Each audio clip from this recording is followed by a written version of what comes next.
Well, Jessie is wearing her monogram pastel scarfie because it's springtime and pastels are the right colors for springtime. Molly is also wearing hers, although it's turned around a little bit. And it is April, but I got to tell you that it is really close to May because it's April 30th, and it's actually the last possible day for us to, shoot the April video and not be lying. So here we are, and there's a lot to show you and talk to you about. So let's get started. First of all, I'm standing in the middle of bed number 1, and as you can see, true to my promise, I have put up the boards for raising this bed. And a little earlier in the week, we had a big truck arrive out front, and it delivered something that only a gardener can be excited about, and that's a truckload of dirt. And that dirt is on the project list for this weekend to be transferred into this garden bed here. And if you look closely, you can see that I've also lined one end of this bed with some poultry netting or chicken wire, because I'm going to put the sweet potatoes here, and they're very susceptible to rodents and rodent damage. So I'm going to try lining the raised bed with poultry netting to see if that slows the rodents down a little bit. Meanwhile, we've got chives happening as usual, and you can see these little buds on here. Those are going to be blooming wildly in May, and some of them have actually opened up already. There's a couple right there. We also have some daffodils, but a lot of them have since bloomed in the garden, and that's an iris that's going to be coming in as is typical for May. But there's also other daffodils out there. These are out by the wishing well, and they're in full bloom. And these out here in the Pet Memorial area are just on their last legs. So meanwhile, over here in bed number 2, we've got brassicas all fenced in, transplanted, and doing nicely. Those are Brussels sprouts there. This is a row of broccoli and a row of cabbage. And we've got them fenced in, even though the garden is fenced in, because the bunnies are so persistent. They'll come in and get this stuff. And so I have to double fence it. We've got a couple of trenches here for peas.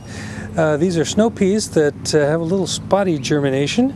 The sugar snap peas have come in a lot more thickly, and so got high hopes for them. These are a couple rows of leeks, some of which are doing better than others, but they are coming along. And we've got a row of beets all coming up, lettuce, recently thinned, a couple varieties here and a couple rows. Jessie is traipsing through a couple of rows of carrots that are also coming in okay.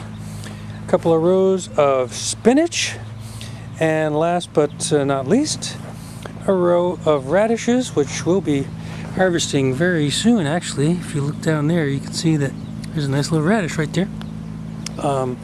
And typically, of course, they're first to go in the garden. Meanwhile, we do have some little mini daffodils out here in the center flower area. These ones that I was telling you would be in bloom this month have long since passed because we're so late getting out here. But I also have a couple of things to show you here that look pretty normal.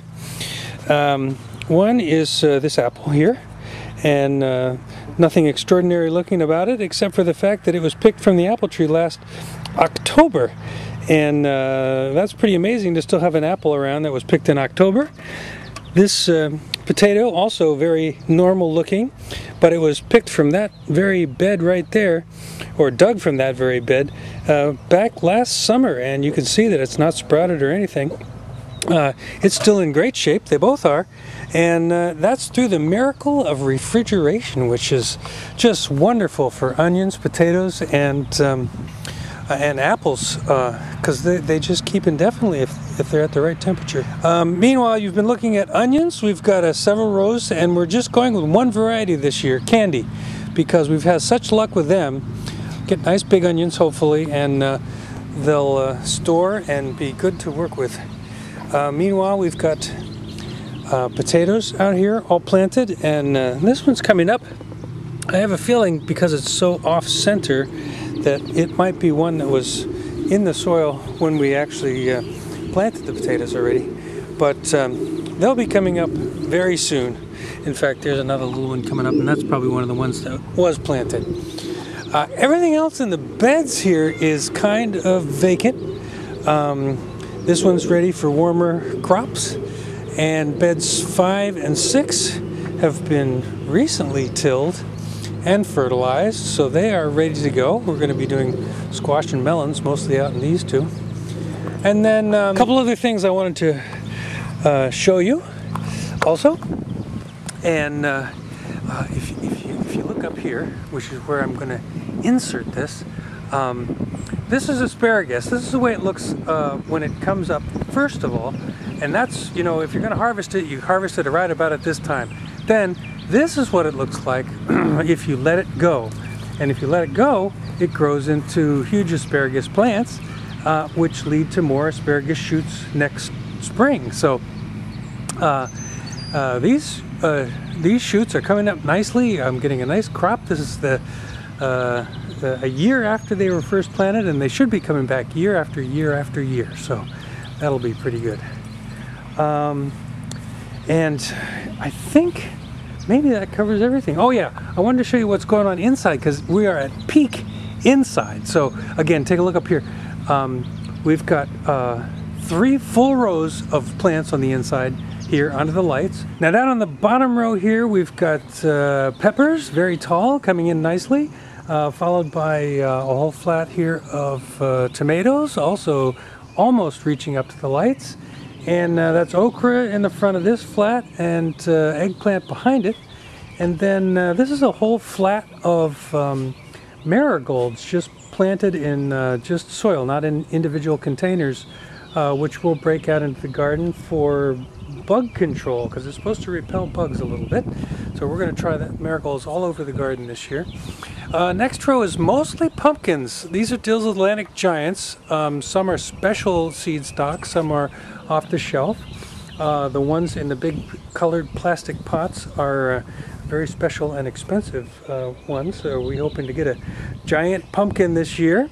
We have another flat of marigolds there, another flat of marigolds up on this top rack also, as well as melons and all our squash, summer squash and winter squash. So like I said, we've got a full house inside here.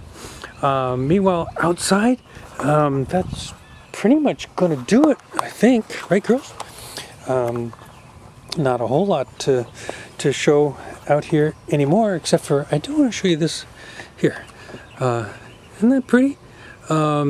I bought 3 of those little birdhouses. They're porcelain, and I just like the blue color. Hopefully somebody will use them. I hope we're not too late to get them up and occupied. And here's our strawberry plants coming in planters around the garden, and we'll see if we get a few tasty berries out of that. But I think that's pretty much going to do it here for outside now. I've got a major task here to get bed number 1 filled. That's going to happen this weekend. Hopefully we'll document that, so you'll be able to take a look next month. And by the end of next month, it should be mostly planted, if not all planted. As May is the busiest month of the year here at the manor. So hopefully we're underway now, but we're even going to be more underway in May, if that's even possible. So that's going to do it for now. A gorgeous April 30th, 2010, and this is Marvin Gardens, April 2010. And we will see you all next month in May. So enjoy this fantastic weekend, as I'm sure I will. We will be very busy out here, and we'll see you next time. So long, y'all.